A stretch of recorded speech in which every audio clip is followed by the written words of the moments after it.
मामोड़ धाम, यहाँ पर है कर्माबाई, जिन्होंने कलयुग में श्री कृष्ण को खुद के हाथ का खींचड़ा खिलाया। वही श्री कृष्ण जो जगन्नाथपुरी उड़ीसा में है।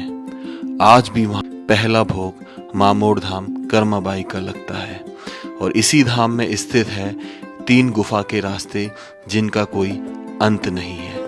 और यहीं बहती है अविरल गंगा, जिसे तपस्वी मांडन ऋषि लेकर आए, जो कई हजारों साल से सूखी नहीं है। और यहीं है ऐसा पत्थर जिसमें दिखाई देते हैं भगवान, और यहाँ बहकर आते हैं सोना चांदी बरसात के पानी में। तो चलिए जानते हैं इन सब के पीछे के सच को और शुरुआत करते हैं इस व्लॉग को। राम राम से सभी को। खम्बा गणिसा राजस्थान, मेरा देश मेरा भारत।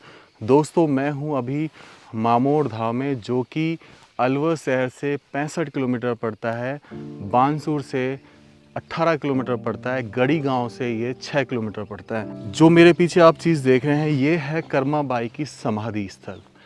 कर्माबाई कौन थी? कुछ लोग जिन्होंने इतिहास पढ़ा होगा वो जानते होंगे कि कर्माबाई कौन थी, और जिनको नहीं पता उनको मैं बता देता हूँ। राजस्थान के नागौर में मकराना के कालवा गांव में एक कन्या पैदा हुई, जिनके पिता का नाम था जीवन राम। वो कृष्ण की सेवा करते थे। बड़ी मन्नतों के बाद वो कन्या पैदा हुई और इसलिए उसका नाम रखा गया कर्मा। कर्मा बड़ी होकर 13 साल की हो गई और उस स्थिति में उनके जो माता पिता थे उनको पुष्कर जाना था स्नान करने के लिए। अगर वो पुष्कर चले जाएंगे तो कृष्ण भगवान को भोग कौन लगाएगा? तो ये जिम्मेदारी है वो कर्मा जी को दी गई। वो 13 साल की अकेली घर में थी। माँ बाप पुष्कर का स्नान कर रहे थे। जब वो चले गए तो दूसरे दिन कर्मा ने खींचड़ा बनाया, गुड़ डालकर, बाजरे का खींचड़ा बनता है, और उसको भगवान कृष्ण के आगे रख दिया और बोला कि मैं घर का और काम कर लेती हूँ, इसलिए आप इनका भोग लगाइए। लेकिन सुबह से शाम हो गई, कृष्ण भगवान नहीं आए। तो कर्मा चिंतित हुई। उन्होंने कहा कि हे भगवान, आप आ नहीं रहे हैं और माँ बाप गए हुए हैं, अगर आपने ये खाना या प्रसाद ग्रहण नहीं किया तो मैं भूखी सो जाऊंगी। इतना सुनकर कृष्ण भगवान को आना पड़ा और आते ही उन्होंने कहा कि बालिके पर्दा तो कर दे, कैसे भोग लगाऊं। तब कर्मा ने अपनी चुन्नी का ओट बना के कृष्ण भगवान को खींचड़ा पहली बार खिलाया। तो ऐसे कई दिनों तक चलता रहा। माँ बाप घर आए तब उन्होंने देखा कि गुड़ से भरा हुआ घड़ा खाली पड़ा है, तो गुड़ खा गया। तब सारी कहानी जो है कर्मा ने माँ बाप को बताई। माँ बाप जो है चकित रह गए। उन्होंने बोला कि दुनिया इनको कहाँ कहाँ ढूंढ रही है और ये मेरे घर में, मेरी बालिका पागल हो गई है। तो कर्मा ने कहा कि ऐसा नहीं है, मैं कल दोबारा बनाऊंगी और आप देखना। कल कर्मा ने दोबारा बनाया, देखा कि वास्तव में श्री कृष्ण भगवान आए, उन्हें खींचड़ा खाया। तब से कर्माबाई पूरे भारतवर्ष में प्रचलित हो गई और उनका नाम पड़ गया कर्माबाई। उसके बाद वो चली गई थी जगन्नाथपुरी, जहाँ उन्होंने खींचड़ा बना बना के भगवान श्री कृष्ण को खिलाया था। अंतिम समय में वो आई थी यहाँ पर मामोड़ धाम में, और यहाँ पर भी वो मंदिर है ऊपर श्री कृष्ण भगवान का, जहाँ पर उन्होंने बना के खिचड़ा खिलाया अपने अंतिम दिनों में। 52 साल यानी 1667 में उन्होंने समाधि प्राप्त की, और वो समाधि का स्थल जो आपको दिख रहा है वो ये है। यही है आज भी जगन्नाथपुरी, जो कि भारतभर में इतना पॉपुलर मेला लगता है, उसका जो पहला भोग लगता है खीचड़ा का, वो कर्माबाई के नाम का लगता है, मामोड़ धाम का लगता है। और ये चबूतरा, यहाँ पे इनके चरण कमलों के निशान दिए गए हैं, और ये चबूतरा अभी कुछ टाइम पहले बना है, लेकिन समाधि से पहले यहाँ पे एक छोटा सा चबूतरा था जिसको एक बड़े आकार के रूप में दिया गया है।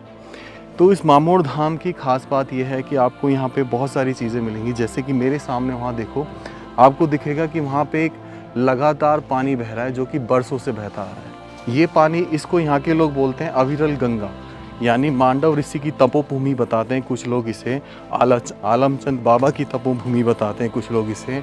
और यहाँ पे देखो, आज भी न जाने कितने हजारों सालों से इस धाम में पानी आ रहा है, और ये पानी आ रहा है सामने के 3 कुंड से और एक बावड़ी से होकर, जो कि पहाड़ों से आता है। और यहाँ पे देखिए झरना, इतना शुद्ध पानी है कि आप इसको पीने में भी यूज़ करते हैं। यहाँ के ग्रामीण लोग जो हैं स्नान के रूप में कुंड में आते हैं। तो चलिए मैं आपको लेके चलता हूँ उस कुंड की तरफ।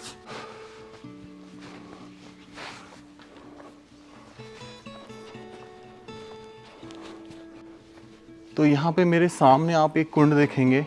ये पुरुषों का कुंड होता है, इसमें रोज़ गांव वाले स्नान करने आते हैं, और इसी के जस्ट बगल में है बावड़ी। तो आज ही मैं बता देता हूँ कि आखिर ये कहाँ से आ रहा है पानी। ये देखिए, ये है वो बावड़ी जो कि आपको देखा होगा या सीढ़ियाँ बनाई गई, वहाँ से पानी के लिए ढाणा भी बनाया गया है और इसमें पानी आता है पहाड़ों से। लेकिन आज तक यहाँ का पानी सूखा नहीं है और इस बावड़ी का पानी देखो उस मोरी से उस कुंडे में जोड़ा गया है, उस कुंडे का पानी उसमें जोड़ा गया है इस्त्री वाले में, और ये निकल रहा है वहाँ से।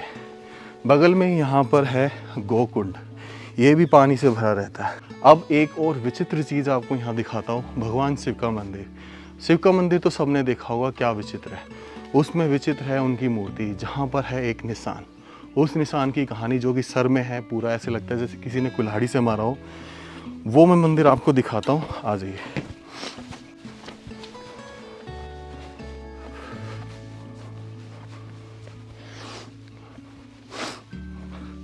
एक छोटा सा पुल है, उसके बाद ये मंदिर है जहाँ पे शिव की मूर्ति पे एक वार किया हुआ है कुल्हाड़ी का। उसकी कहानी मैं आपको बता देता हूँ। सबसे पहले मैं आपको मंदिर की मूर्ति दिखाता हूँ। ये देखो, यहाँ पे एक निशान दिखेगा आपको, ये है वो कुल्हाड़ी का निशान जो यहाँ के ग्वाले ने मानी थी। बोला जाता है कि भगवान शिव उनकी गायों का दूध पी लेते थे, जिसकी वजह से क्या होता था, ग्वाला नाराज हो गया और भगवान शिव यहाँ के छुपे। तब उनको पता चल गया भगवान शिव यहाँ छुपे हैं, तो उन्होंने यहाँ पर मार दी थी कुल्हाड़ी। तो ये वो स्थान है, ये वो शिव मंदिर है जो कि बरसों पुराना है। ये जो एरिया देख रहे हैं, ये कर्माबाई की समाधि, और ये जो एरिया देख रहे हैं, यहाँ बरसात के दिनों में सोना चांदी बह के आता है और यहाँ के जो गांव वाले हैं उनको बहुत सारी सोना चांदी की छोटी छोटी चीज़ें मिलती हैं। उसका रीज़न ये बताते हैं कि यहाँ पर कभी मकान दबे हुए हैं जो कभी रहे होंगे, उनके अंदर का जो खजाना है वो धीरे धीरे बाहर निकलता है इस पहाड़ी के नीचे। आपको जैसे यहाँ पे वो सोने चांदी की जो बात है वो कितनी सच है यहाँ पे? 100% है। 100% सच है, मतलब मिलते हैं पर लोगों को।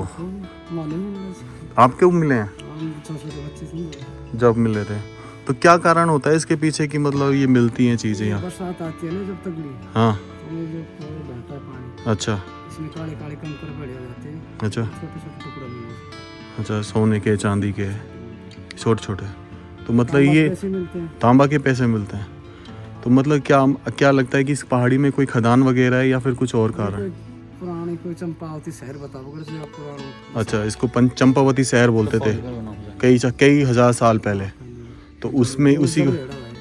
अच्छा अच्छा भाई, जो ये तो देख रहे हैं आप, ये यहाँ से बह के आता है पानी, इधर पीछे वहाँ पे स्थल में चला जाता है, और बेसिकली यहीं वो बताते हैं कि पता नहीं कहाँ से वो सोने चांदी के जवाहरात आ जाते हैं। तो भाई अब मेरे पीछे है आलमचंद जी भगवान का मंदिर, जो कभी बोलते हैं कि प्रेत थे और कृष्ण भगवान के आशीर्वाद से वो आज सिद्ध हुए, तो उनका मंदिर है। चलिए उनकी दर्शन कराता हूँ और कहानी बताता हूँ। तो अब ये सीढ़ियाँ यहाँ से आ रही हैं और रास्ता भी है, लेकिन यहाँ से लगभग 200-250 सीढ़ियाँ चढ़नी पड़ेंगी। मामोड़ धाम, जहाँ आलमचंद बाबा निवास करते हैं, बिल्कुल एक छोटी सी छतरी के नीचे। नहीं होती जब, हाँ, बहुत ही चीजें होती है, तो यहाँ कोई नहीं निकलता था। अच्छा, फिर ये यहाँ आया, आने के बाद में शायद खिचड़ा खाने के लिए आया था ना भगवान, उसने कहा था कर्मा भाई ने, अगर बोला आज तो आप लेट हो गई, यहाँ से जल्दी जाओ। बोल क्यों? बोला फला राक्षस आ जाएगा तो आपको भी खा जाएगा। बोला अच्छा। बोला फिर उसके बाद इन दोनों का आपस में टकराव हुआ। अच्छा, फिर उसने इस राक्षस योनिसिस को छुटकारा दे करके और इसको वो आशीर्वाद दिया था, वो कलयुग में तू पूजा जाए। अच्छा, उसके बाद में जो भी आज तक साथी आता है ना, तो उसकी सारी मनोकामना पूरी होती है।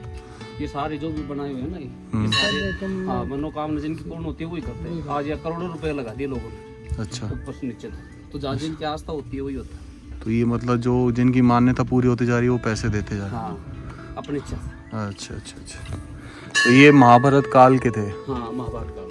फिर एक जो अपने मांडव ऋषि हुआ था, हाँ, तो वो रोज गंगा स्नान करता था। अच्छा, पुरानी कथाओं के अनुसार। हाँ, तो वो वहाँ से गंगा माता को लेके आया था। अच्छा, तो उसने तालवक्ष रखा था उसको, जल को, जहाँ तो आज भी मंदिर बना हुआ है। वहाँ फिर गंगा माता ने कहा था, बोला मेरे को ऐसी जगह ले चलो जहाँ मैं स्थायी रह सकूँ। तो फिर वो मांडव ऋषि ने यहाँ जो बावड़ी है यहाँ लाकर कुछ रखा था। उसके बाद में बावड़ी बना दी, और गंगा माता उस दिन के बाद में आज तक मतलब लगभग हजारों साल हो गए होंगे उन चीज़ों को लगभग सुनते हैं, आज तक अविरल बह रही है। बाकी कभी सूखा भी पड़ा, पानी सूख गया था, तब भी यहाँ ये जल था यूं का यूं। अच्छा, बेहतर।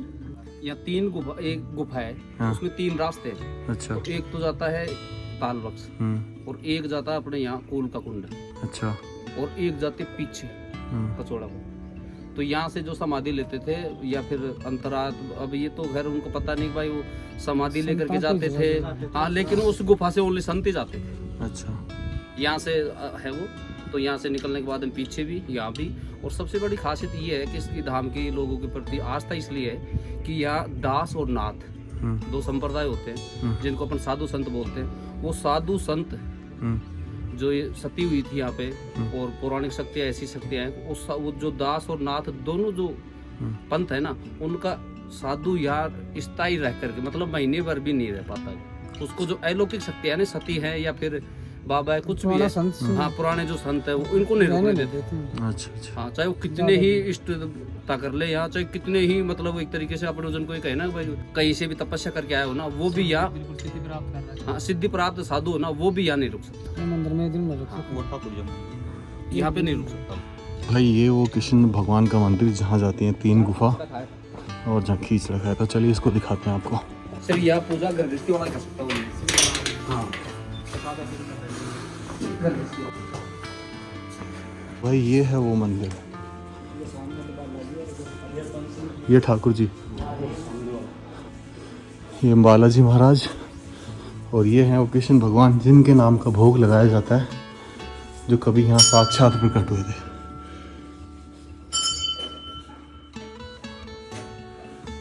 जहाँपुरी में आज भी इनके नाम का भोग लगता है। ये प्राचीनतम धूना भाई, जो कि षटकोण श्रेणी में, यानी बेंजामिन शेप में। तो ये है गुफा का रास्ता।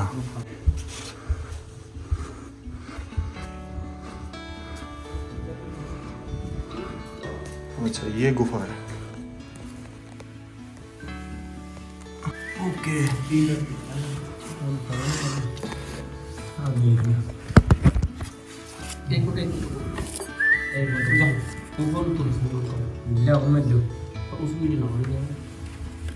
अच्छा, ये एक रास्ता इधर जा रहा है, एक रास्ता इधर जा रहा है, एक रास्ता इधर।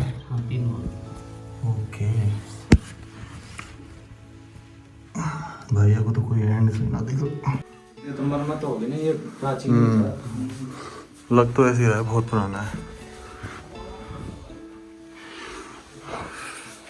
ये वो कृष्ण का मंदिर। अब ये पीछे से हम एक ऐसे पत्थर की तरफ जा रहे हैं जहाँ पे मतलब आप जिस भगवान को मानते हैं ना, उस भगवान की मूर्ति आपको उस पत्थर में दिखाई देगी।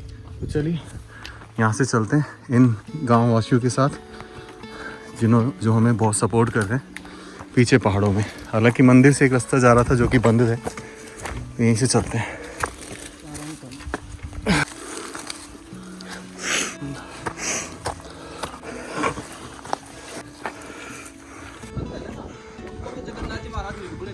ये भाई, ये समाधियाँ हैं।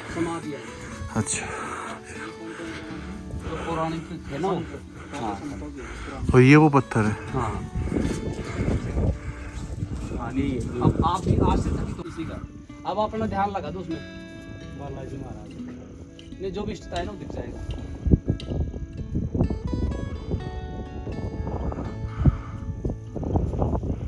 मंदिर की तरह ही बन रहा है। ये हैं बलबीर भैया। थैंक यू सो मच भैया जी, आपने दिखाया दर्शन। आपका नाम भैया? संजू भैया, धन्यवाद आपका भैया। विजय। ये यहाँ मामोर धाम के वासी हैं, गढ़ी के, और इन्होंने हमारी बहुत मदद की। धन्यवाद भैया। हम भी बहुत सौभाग्यशाली हैं कि आज हमारे आप जैसे लोग मामोर धाम में पधारे और यहाँ की जो पौराणिक जो गाथाएं थे उनके बारे में आपने सारी चीज़ें जानकारी कलेक्ट की और लोगों के पास शेयर करेंगे। इसके लिए हमें सभी गाँव वालों को आपको गर्व है आप पे, और हमारी तरफ से आपको बहुत बहुत धन्यवाद। अरे वो तो भगवान है जो हैं, हम नहीं तो क्या। व्लॉग को मैं यही एंड करता हूँ। कैसा लगा ज़रूर बताना। और मेरे पीछे ये बहुत सारे गाँव वाले जिन्होंने मेरी मदद करी यहाँ तक आने में, और काफ़ी अच्छा लगा इस तपोस्थली और ये कर्मा बाई की समाधि स्थल को जान के और देखकर। वाकई में कुछ तो रहा होगा, किसी कारणवश कुछ तो होगा यहाँ पे जिसकी वजह से ये है। राम राम सर सभी को। खम्मा गणिसा राजस्थान मेरा देश मेरा भारत।